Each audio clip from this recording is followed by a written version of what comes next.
Bonjour, je suis Emmanuel Delangle, fleuriste dans le 17e arrondissement de Paris. Aujourd'hui, nous allons apprendre à réaliser une composition d'orchidées. Pour la réalisation de notre coupe d'orchidées, nous avons besoin d'un contenant, de substrat pour orchidées, d'un sécateur, de raffia, de cailloux, de mousse des forêts, d'une petite succulente.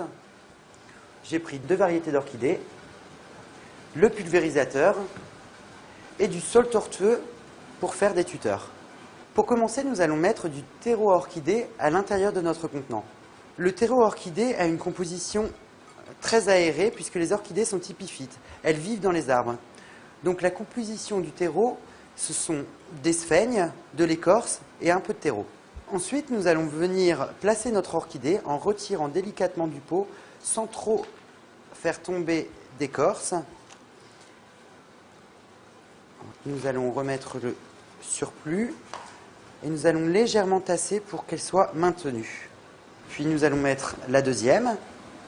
Vous rajoutez un petit peu de terreau à l'intérieur du contenant, sans trop tasser, mais en maintenant les orchidées. Et vous ne touchez jamais aux racines qui sont des racines aériennes en fait. Les orchidées vivent grâce à ces racines qui ressortent du contenant. Donc ne les coupez pas. Puis pour finir, vous allez venir placer votre petite plante. C'est une succulente qui demande très peu d'eau. Comme vous le savez, l'orchidée demande très peu d'eau elle aussi. Elle demande un arrosage de 2 à 3 fois par mois. Vous rajoutez un peu de terreau.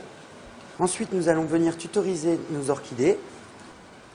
On va prendre notre saule tortueux qu'on va couper en biseau pour mieux le rentrer à l'intérieur.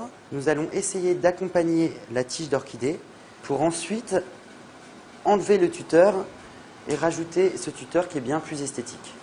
Vous allez attacher avec du raffia pour garder un côté naturel. Puis vous prenez votre autre branche de saule tortueux, puis vous venez répéter la même opération que la première branche d'orchidée. Maintenant que nous avons placé toutes nos orchidées et notre petite plante et le tout est bien tassé, afin de masquer le terreau pour orchidées, nous allons le recouvrir de mousse et de cailloux. Et pour finir, il ne vous reste plus qu'à arroser votre composition. Il est important de bien arroser sur les racines. Tous les 10 jours, vous répétez cette opération à l'aide d'un pulvérisateur pour ne pas avoir trop d'excès d'eau. Et voilà, vous avez appris à réaliser une composition d'orchidées. Si vous voulez apprendre à faire une autre réalisation, vous pouvez regarder comment faire un bouquet rond.